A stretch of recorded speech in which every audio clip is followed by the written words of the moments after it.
Hello बच्चों and welcome to the wonderful world of economics. Yes बच्चों, आज हम स्टार्ट कर रहे हैं एसवाई बीकॉम के थर्ड सेमेस्टर में एक और न्यू टॉपिक का journey, that is investment function.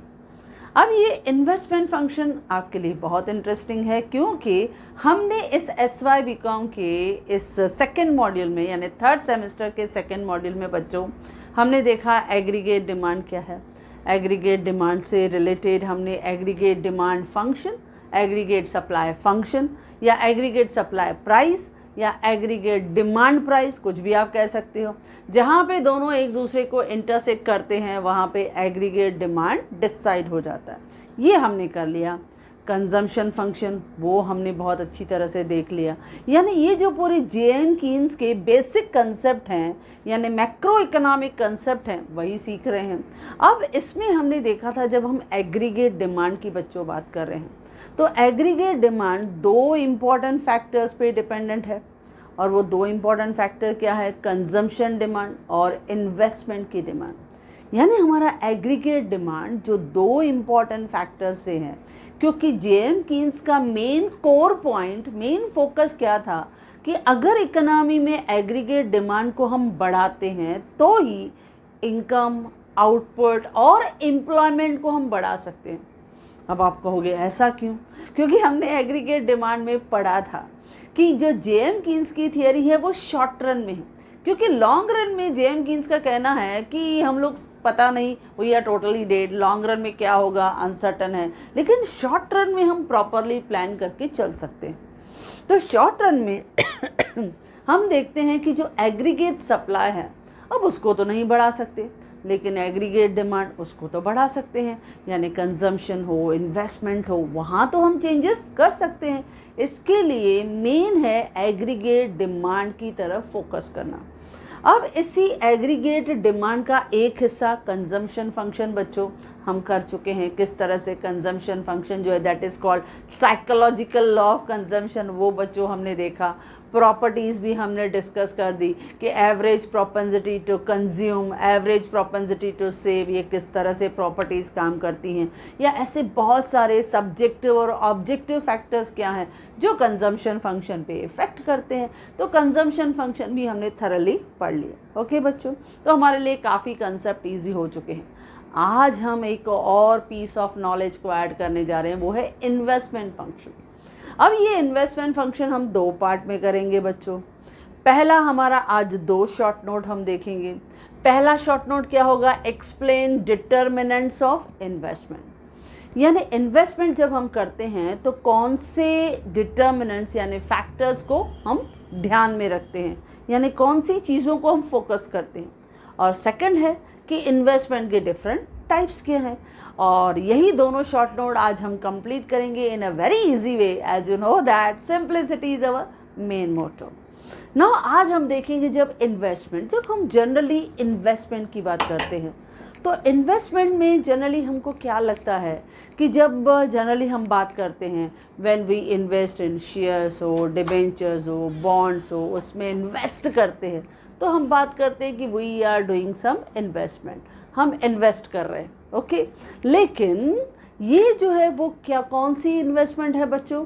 ये इन्वेस्टमेंट फाइनेंशियल इन्वेस्टमेंट है, क्योंकि ये इन्वेस्टमेंट हमारे इनकम, हमारे आउटपुट, हमारे एम्प्लॉयमेंट, इसको कोई भी सपोर्ट फाइनेंशियली करती है, लेकिन हमारे इनकम, आउटपुट और एम्प्लॉयमेंट को एक्चुअल लेवल पे बढ़ाने में हेल्प नहीं करती। क्योंकि यहाँ पे क्या होता है, ट्रांसफ़र ऑफ असेट्स हो जाता है और कुछ भी नहीं होता। तो जब हम बात करते हैं हमारे फाइनेंशियल असेट्स यानी फाइनेंशियल इन्वेस्टमेंट, तो वो ये इन्वेस्टमेंट है फाइनेंशियल इन्वेस्टमेंट, क्योंकि हम टाइप्स में भी बच्चों करने वाले हैं जिसमें एक फाइनेंशियल इन्वेस्टमेंट आएगा। यानी जब फाइनेंशियल इन्वेस्टमेंट हम बात करेंगे यानी जब हम शेयर्स में, सिक्योरिटीज़ में, डिबेंचर्स में, बॉन्ड्स में, म्यूचुअल फंड्स में जब इनमें इन्वेस्ट करते हैं तो यहाँ पे क्या होता है, transfer of ownership of asset. पहले किसी और के हाथ में था, फिर किसी और के हाथ में आ गए, तो प्राइमरी मार्केट, सेकेंडरी मार्केट, ये इसके थ्रू हम लोग इस फाइनेंशियल असेट्स में डील करते। तो ये जनरली इन्वेस्टमेंट। लेकिन जब हम इकोनॉमिक्स में इन्वेस्टमेंट की बात करते तो इकोनॉमिक्स में हम रियल इन्वेस्टमेंट की बात करते हैं, जो सेकंड हमारा कंसेप्ट है। ये क्या होता है? रियल इन्वेस्टमेंट में हम क्या देखते हैं?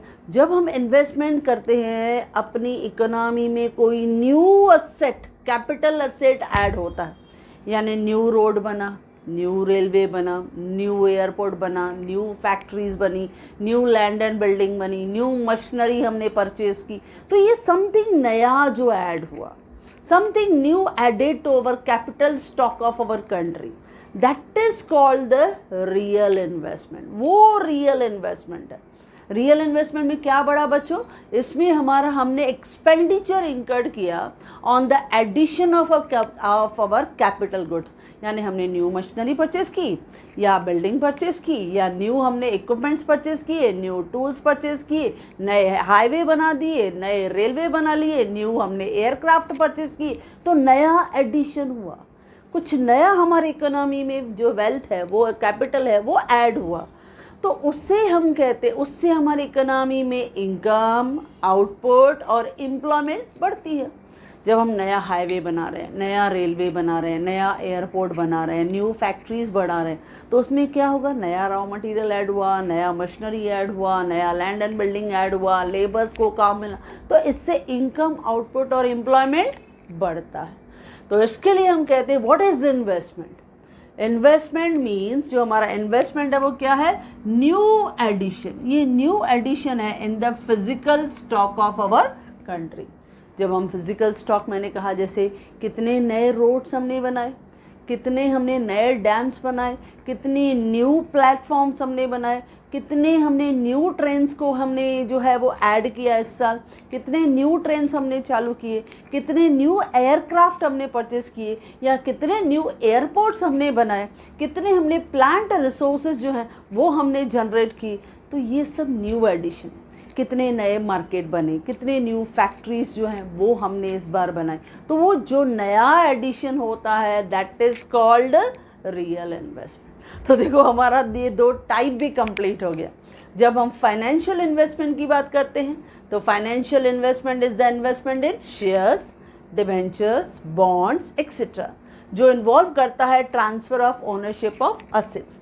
लेकिन जब हम रियल इन्वेस्टमेंट की बात करते हैं बच्चों, तो real investment means addition to the stock of physical capital goods. जो आपके फिजिकल कैपिटल गुड्स हैं, जैसे मशीनरीज़ हैं, इक्विपमेंट्स हैं, टूल्स हैं, लैंड एंड बिल्डिंग हैं एक्सेट्रा, यानी रोडवेज, रेलवेज, वाटरवेज, एयरवेज, हमारे एनर्जी के resources, new factories, new plants, new market, जितने भी हमने न्यू उस साल कैपिटल असेट को हमने इंक्रीज़ किया है, उस पे हमने खर्चा किया, यानी न्यू एक्सपेंडिचर इंकर्ड, हमने ज़्यादा एक्सपेंडिचर इंकर किया है ऑन द एडिशन, यानी हमने और कैपिटल गुड्स में हमने जब खर्चा किया है, तो वो है रियल इन्वेस्टमेंट। क्लियर बच्चों? Great success.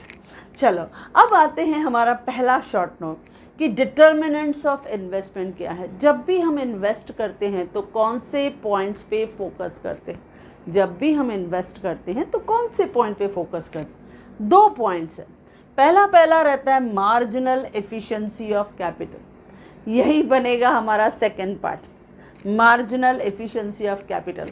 और बच्चों ये जो हमारा पार्ट बनेगा that is marginal efficiency of capital, कोई नया नहीं होगा, ये होगा कंप्लीट रिवीजन। किसका? याद है हमने जब FY BCom में जब कैपिटल बजटिंग किया था बच्चों, तो आपने FY BCom के सेकंड सेमेस्टर में जब लास्ट चैप्टर पढ़ा था कैपिटल बजटिंग, 7 चैप्टर, उस पर आपने 3 मेथड कैपिटल बजटिंग के पढ़ा था। और उसमें हमने किया था कि पे बैक पीरियड किस तरह से होता है, दैन नेट प्रेजेंट वैल्यू जिसमें हम डिस्काउंटिंग रेशो जो है, डिस्काउंटिंग परसेंटेज जो है वो कंसिडर करते हैं, और थर्ड था इंटरनल रेट ऑफ रिटर्न।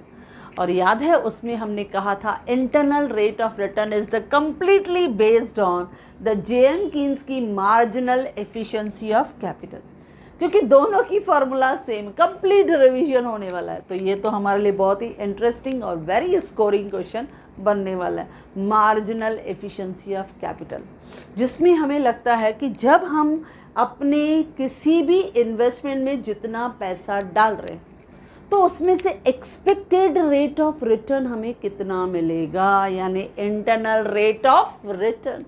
और ना सिर्फ इंटरनल रेट ऑफ रिटर्न यानी एक्सपेक्टेड रेट ऑफ रिटर्न यानी प्रॉफिटेबिलिटी हम मेजर करते हैं, बट उसकी सबसे इम्पॉर्टेंट आज के डेट में नेट प्रेजेंट वैल्यू को भी कंसिडर करते हैं, जो हमने फॉर्मूला के साथ देखा था।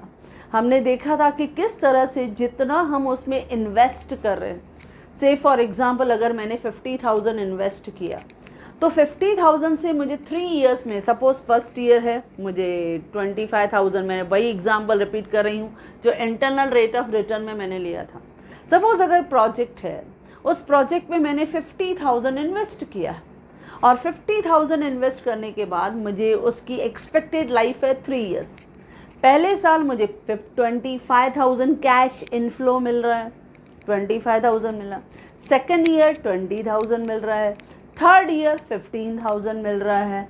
तो मुझे 3 इयर्स में जब मुझे वो अलग अलग कैश इनफ्लो मिल रहा है, अगर मैं उसको पे बैक पीरियड से कंसिडर करूं बच्चों, तो पे बैक पीरियड से 2 साल के अंदर मुझे 45,000, क्योंकि एक साल 25,000, दूसरे साल 20,000, मिल के 45,000, थर्ड ईयर में है 15,000, यानी 4 महीने में मेरे 5,000 निकल जाएंगे, बराबर।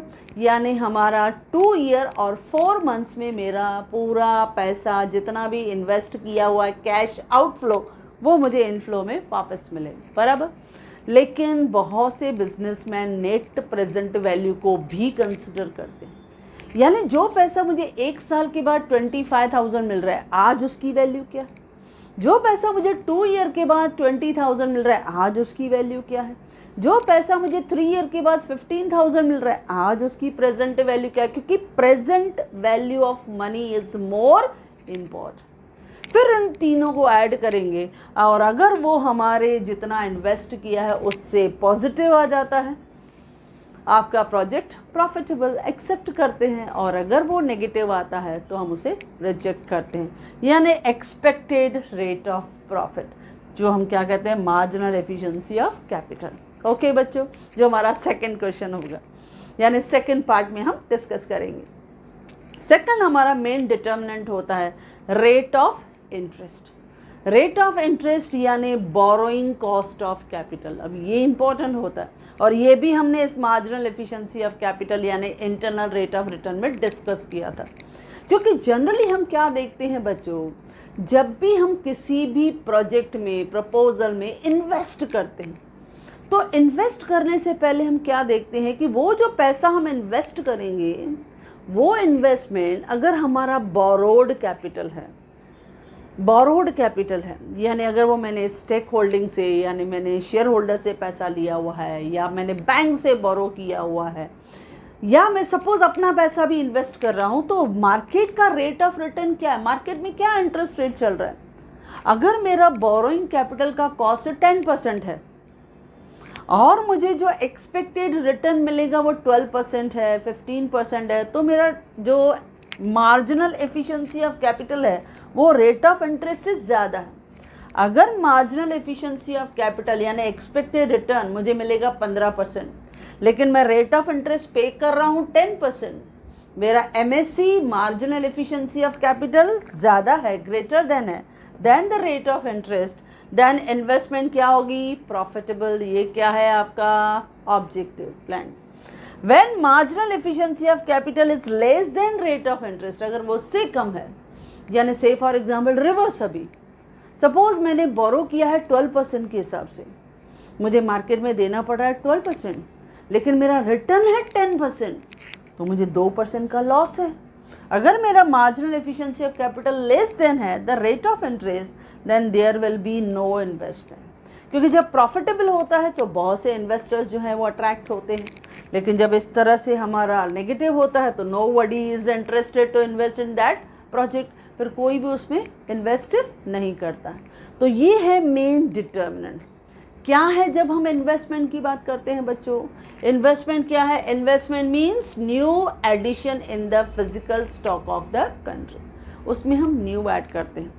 तो इस तरह से हमारा जो इन्वेस्टमेंट का ये फंक्शन है, ये इन्वेस्टमेंट का फंक्शन मीन्स इंड्यूसमेंट, हम इंड्यूस अट्रैक्ट करते हैं किसको, टू इन्वेस्टर्स को, इन्वेस्टर्स को इंड्यूस करते हैं टू इन्वेस्टमेंट डिमांड, ताकि आप ज़्यादा से ज़्यादा प्रोजेक्ट में इन्वेस्ट करो। तो investment function refers to the inducement to invest. हम इन्वेस्टर्स को इंड्यूस करते हैं, अट्रैक्ट करते हैं कि आप ज़्यादा से ज़्यादा प्रोजेक्ट्स में इन्वेस्ट करो, या ज़्यादा से ज़्यादा इन्वेस्टमेंट डिमांड को हम जनरेट करते हैं। ओके बच्चों, दो इम्पॉर्टेंट डिटर्मिनेंट, एक है मार्जिनल एफिशिएंसी ऑफ कैपिटल यानी एक्सपेक्टेड रेट ऑफ प्रॉफिट, और दूसरा है रेट ऑफ इंटरेस्ट यानी कॉस्ट ऑफ बोरोइंग कैपिटल। यानी अगर marginal efficiency of capital is greater than rate of interest, ये ब्लैंक आता है, तो इन्वेस्टमेंट क्या है, प्रॉफिटेबल, ये इन्वेस्टर्स को अट्रैक्ट करता है। और अगर marginal efficiency of capital is less than rate of interest, there will be no investment, तो वो प्रॉफिटेबल प्रोजेक्ट्स नहीं होता।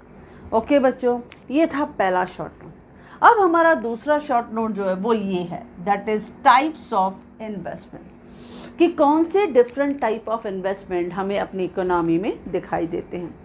अब जनरली हमने अभी अभी बात किया, हम जब ये पूरा इन्वेस्टमेंट फंक्शन पढ़ रहे हैं तो हम फाइनेंशियल इन्वेस्टमेंट नहीं देख रहे हैं, हम क्या देख रहे हैं बच्चों, रियल इन्वेस्टमेंट देखते हैं, हम इसको ज़्यादा फोकस करते हैं। पूरा इन्वेस्टमेंट फंक्शन आपके रियल इन्वेस्टमेंट पे डिपेंडेंट है, लेकिन फिर भी इकोनॉमी में हमें दिखाई देता है जैसे ग्रॉस इन्वेस्टमेंट।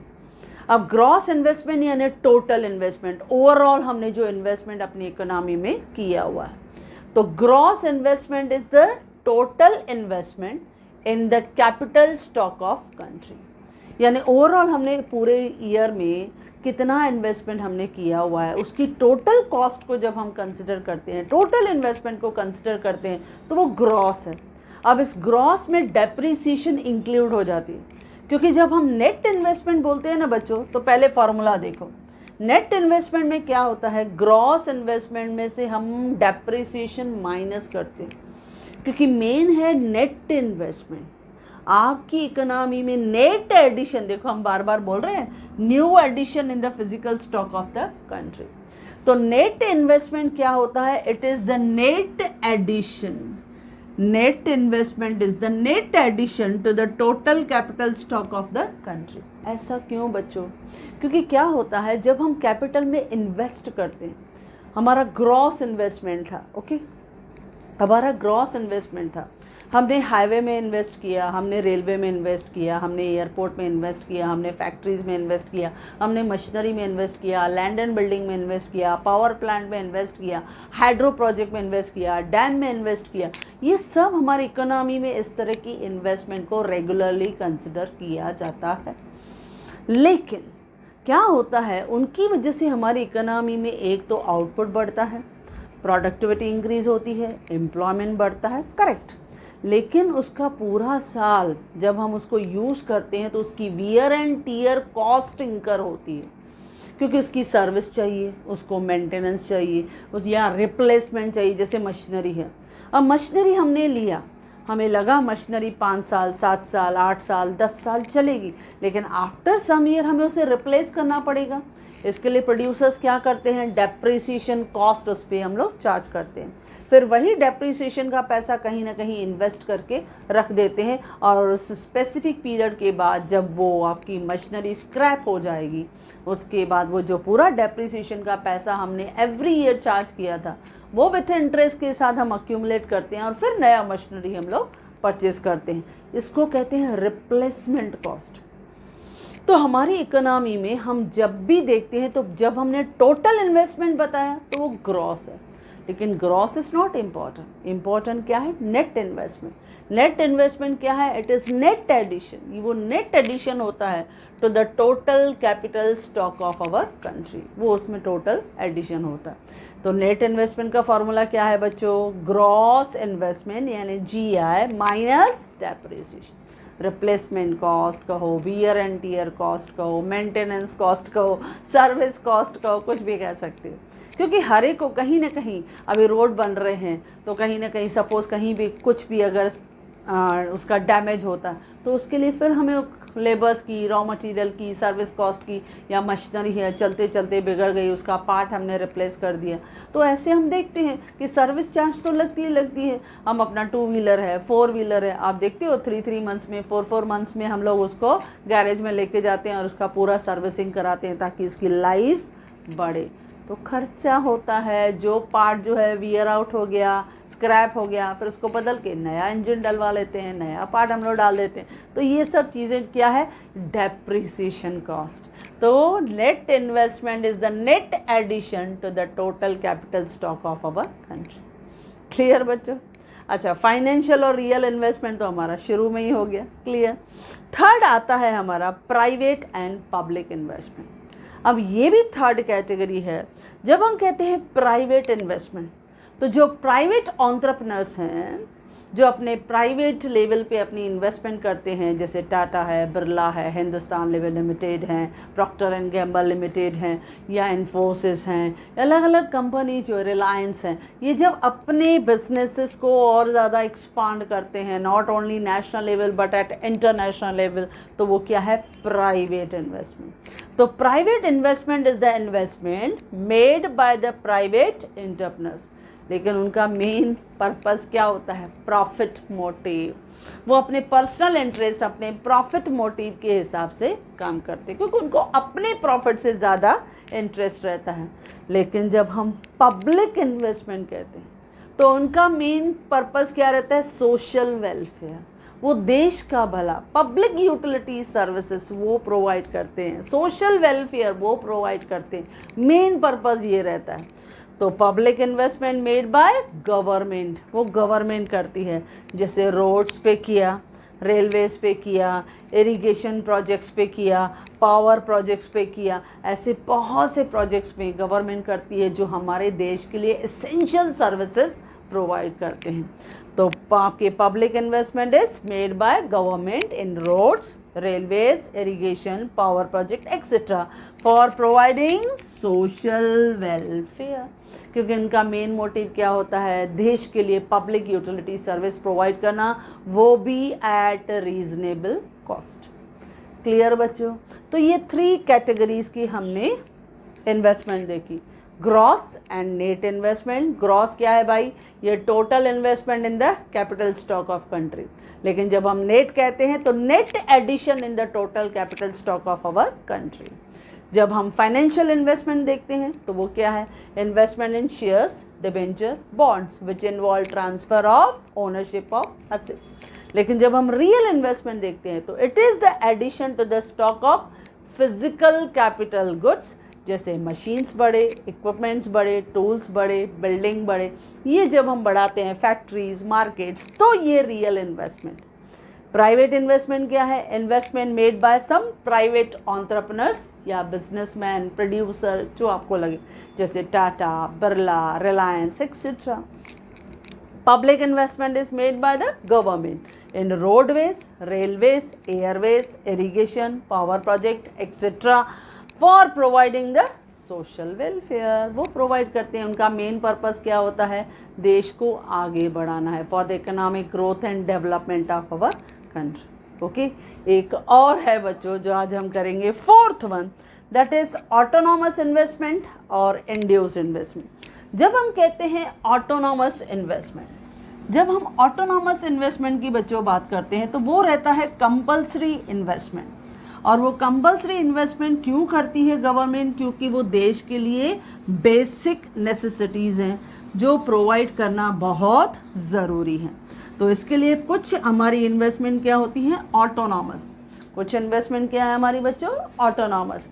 तो autonomous investment is the compulsory investment. वो कौन सी इन्वेस्टमेंट है हमारी, कंपल्सरी इन्वेस्टमेंट है फॉर प्रमोटिंग सोशल वेलफेयर।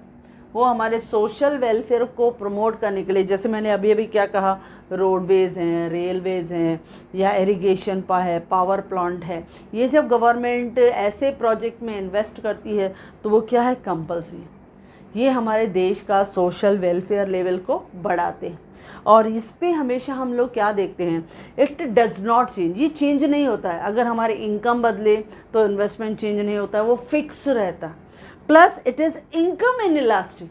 क्यों, क्योंकि इनकम चेंज होने से उस पर कोई फ़र्क आया क्या, नहीं। अब देखो मैं इसको डायग्राम के थ्रू भी दिखा रही हूँ, क्योंकि मैंने अपने नोट्स में भी आपको ये डायग्राम दिया हुआ। Let's see, Y O X ऐसे मैंने दिया। अब वाई एक्सिस पे हम क्या दिखाएंगे बच्चों, इन्वेस्टमेंट। ओके, ये इन्वेस्टमेंट मैंने यहाँ दिखा दिया। और यहाँ एक्स एक्सिस पे मैं क्या दिखा रही हूँ, इनकम। अब आपके इनकम से आपके इन्वेस्टमेंट पे कोई फ़र्क नहीं पड़ता, यानी आपका सपोज इन्वेस्टमेंट का लेवल यहाँ डिसाइड उन्होंने कर दिया, तो ये इन्वेस्टमेंट लेवल है। ये कौन सा कर्व है? ये ऑटोनॉमस इन्वेस्टमेंट है। ये कैसे गया बच्चों? यानी आपकी इकोनॉमी में हम जब देखते हैं, सपोज लेवल आई है, OI लेवल है, ये उन्होंने इन्वेस्टमेंट लेवल फिक्स कर दिए। तो अगर आपकी इकोनॉमी में इन्वेस्टमेंट लेवल सपोज इस A लेवल पे है, तो भी इस Y लेवल पे आपका इन्वेस्टमेंट लेवल वहाँ रहेगा। सपोज अगर इनकम बढ़ भी गई, सपोज अगर यहाँ हम B पोजीशन पे रह गए, आपकी इनकम बढ़ गई, यहाँ इनकम इंक्रीज हुई, तो भी इन्वेस्टमेंट उतना ही रहेगा। यानी इसके लिए हम उसे क्या कहते हैं? इसके लिए हम ये कहते हैं कि यहाँ पे ऑटोनॉमस इन्वेस्टमेंट क्या है? Income inelastic. ये इनकम इन इलास्टिक है। इन इलास्टिक यानी उसे हमारे इनकम से फ़र्क नहीं पड़ता है, it is not affected by income, तो it is income inelastic. ये किस में दिखाई देता है? Autonomous investment. अब दूसरी इन्वेस्टमेंट है induce investment, last part induce investment. अब देखो नाम ही कहता है इंड्यूस्ड इन्वेस्टमेंट। इंड्यूस यानी अट्रैक्टेड होता है, किससे? इनकम बढ़ा तो कंजम्पशन बढ़ेगा, उससे इन्वेस्टमेंट बढ़ेगा। इनकम बढ़ा, डिमांड बढ़ेगा, उससे भी इन्वेस्टमेंट बढ़ता है। प्रॉफिट बढ़ा तो भी इन्वेस्टमेंट बढ़ता है। तो जब हम देखते हैं, अब ऐसा ही से फॉर एग्जांपल हम मैं दूसरा एक डायग्राम आपको इंड्यूस का भी दिखाती हूँ। अब इंड्यूस्ड इन्वेस्टमेंट देखो, YOX। अब इस लेवल पे हम फिर से क्या दिखा रहे हैं? इनकम। इसको मैं हटा देती हूँ, ओके। देखो यहाँ पे हमारा क्या दिखा बच्चों? इनकम। और X एक्सिस पे हमको क्या दिखा? Y एक्सिस पे इन्वेस्टमेंट, क्योंकि X एक्सिस पे मैंने क्या दिखाया? इनकम। तो ये है इन्वेस्टमेंट, ओके। लेकिन यहाँ पे आपका जो ये इंड्यूसमेंट कर्व है, ये जैसे जैसे आपका इनकम बढ़ेगा ना, प्रॉफिट बढ़ेगा, आपका इंड्यूस इन्वेस्टमेंट जो रहेगा वो बढ़ता जाएगा। क्यों? क्योंकि रिटर्न मिल रहा है ज़्यादा, प्रॉफिट मिल रहा है ज़्यादा। अब से फॉर एग्जांपल अगर फर्स्ट इन्वेस्टमेंट लेवल I था और आपकी इनकम यहाँ Y थी, बराबर। अब जैसे इनकम बढ़ा तो हम लोग क्या कर देते हैं? अपनी इन्वेस्टमेंट को भी बढ़ा देते हैं। तो हमारी इन्वेस्टमेंट हो गई I1। देखो इन्वेस्टमेंट बढ़ गई, इनकम बढ़ गई, यहाँ दिखा चेंज इन इनकम, यहाँ दिखा चेंज इन इन्वेस्टमेंट। तो ये हमारा जो है वो है इंड्यूस्ड, ये हमारा इंड्यूस्ड इन्वेस्टमेंट है। ये स्लोपिंग अपवर्ड दिखता है। जब हम देखते हैं ये हमारा ऑटोनॉमस इन्वेस्टमेंट, तो इसका स्लोप कैसा था बच्चों? हॉरिजॉन्टल। ये हॉरिजॉन्टल स्लोप रखता है। लेकिन जब हम लोग इंड्यूस्ड इन्वेस्टमेंट की बात करते हैं तो ये क्या रखता है? पॉजिटिव स्लोप, यानी स्लोपिंग अपवर्ड। जैसे जैसे आपका इनकम बढ़ेगा, यू विल सी दैट आपका इन्वेस्टमेंट का लेवल बढ़ेगा, क्योंकि कंजम्पशन बढ़ेगा, आपका इन्वेस्टमेंट बढ़ेगा, डिमांड बढ़ेगा तो भी इन्वेस्टमेंट बढ़ेगा। प्रोड्यूसर्स को लगेगा अरे डिमांड बढ़ रही है और हम ज़्यादा सेल कर सकते हैं, तो उन्होंने और ज़्यादा अपनी इन्वेस्टमेंट करके अपनी प्रोडक्टिविटी को बढ़ाने की कोशिश की। तो इंड्यूसमेंट कर्व जो रहता है वो बहुत सारे फैक्टर से अफेक्टेड रहता है। लेकिन जब बहुत सारे इनकम लेवल से, देखो इनकम लेवल से चेंज हुआ तो हम उसे क्या कहते हैं? Induced investment is the voluntary investment. ये वॉलेंट्री रहता है, ये हमारे मर्जी से रहता है, voluntary for economic growth and development of country. लेकिन ये क्या है? Income elastic. ये क्या है बच्चों? इनकम इलास्टिक है। क्यों इनकम इलास्टिक कहा? क्योंकि जैसे जैसे इनकम बढ़ेगा वैसे वैसे आपकी इन्वेस्टमेंट लेवल भी बढ़ती जाएगी। तो इस तरह से हमारे पास 6 टाइप के इन्वेस्टमेंट हैं। पहला ग्रॉस एंड नेट इन्वेस्टमेंट 2 हमने किए, दूसरा हमने फाइनेंशियल और real investment 4 investment, then private and public investment 6, then last one हमने किया ऑटोनॉमस इन्वेस्टमेंट और इंड्यूस इन्वेस्टमेंट। यानी टोटल कितने होंगे? 8 टाइप के इन्वेस्टमेंट, 8 टाइप के इन्वेस्टमेंट। पहला हमने देखा gross and net investment 2, then financial and real investment 4, private and public investment 6, and then last finally autonomous and induced investment, total 8 type of investment। तो autonomous investment क्या है? compulsory investment है, ये blank में भी आता है, जो प्रमोट करता है हमारे सोशल वेलफेयर। जिसमें गवर्नमेंट को लगता है कंपल्सरी मुझे इन्वेस्ट करना है, डैम्स में इन्वेस्ट करना है, रोड्स में इन्वेस्ट करना है, रेलवे में इन्वेस्ट करना है, इरिगेशन प्रोजेक्ट में इन्वेस्ट करना है। तो देखो हमने सोशल वेलफेयर के प्रोजेक्ट्स में गवर्नमेंट ने इन्वेस्ट किया, तो वो क्या है, ऑटोनॉमस। लेकिन कभी कभी हमारे इकोनॉमिक ग्रोथ एंड डेवलपमेंट के लिए जहाँ से हमें रेट अच्छा मिलता है, प्रॉफिट अच्छा मिलता है, डिमांड अच्छा मिलता है, वहाँ पे यानी हमारा मेन पर्पस क्या है, प्रॉफिट मोटिव। तो हमारा ऑटोनॉमस जो डिमांड है, it is not depend upon the profit motive, it is the independent of the profit. लेकिन जब हम लोग इंड्यूस इन्वेस्टमेंट देखते हैं तो it is depend upon the profit motive, वो प्रॉफिट मोटिव पे डिपेंड करता है। प्रॉफिट ज़्यादा तो हमारी इन्वेस्टमेंट भी ज़्यादा। इसके लिए induce investment curve is sloping upward, और इसका स्लोप कैसा दिखा बच्चों, वो आपको पॉजिटिव दिखा। तो इस तरह से इंड्यूस्ड इन्वेस्टमेंट किस तरह से है, इनकम इलास्टिक, ये ब्लैंक्स आता है बच्चों, ध्यान देना, इंड्यूस्ड इन्वेस्टमेंट इनकम इलास्टिक। लेकिन ऑटोनॉमस इन्वेस्टमेंट जो है वो इनकम इन इलास्टिक, उसको इनकम की वजह से कोई फर्क नहीं पड़ता है। या आपका ऑटोनॉमस इन्वेस्टमेंट का जो स्लोप है कैसा है, हॉरिजॉन्टल है, लेकिन इंड्यूस का स्लोप कैसा है, स्लोपिंग अपवर्ड या पॉजिटिव स्लोप। ये सब ऑब्जेक्टिव्स हैं, आपने समझ लिया तो ऑब्जेक्टिव्स भी बहुत इजीली कर पाओगे। ओके बच्चों, तो था ना बहुत easy topic. So if you like this video you can share with your maximum friends, and if you want my handwritten notes, the link is given in the description box. Thank you.